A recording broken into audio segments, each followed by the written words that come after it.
आज की कहानी घोड़ा और गधा। एक सैनिक के पास एक घोड़ा और एक गधा था। उसने दोनों को बहुत ही अच्छे ढंग से रखा हुआ था। वह घोड़े को युद्ध के समय प्रयोग करता था तथा गधे को सामान लाने व ले जाने के लिए प्रयोग करता था।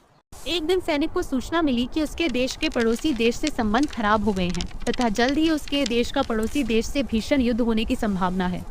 इस युद्ध में उस सैनिक को भी शामिल होना था। सैनिक के घोड़े को भी इस भयंकर युद्ध की बात सुनकर चिंता सताने लगी।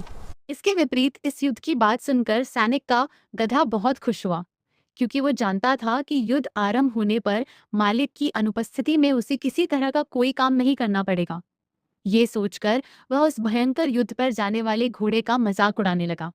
कुछ दिनों बाद सैनिक को सूचना मिली कि दोनों देशों के बीच होने वाला संभावित युद्ध अब नहीं होगा।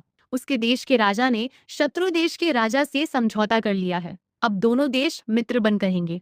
यह सूचना सुनते ही घोड़ा खुशी से झूमने लगा तथा गधा दुख में डूब गया। अब गधे को पहले से भी ज्यादा काम करना पड़ रहा था। कभी भी दूसरों को दुखी देखकर खुश नहीं होना चाहिए।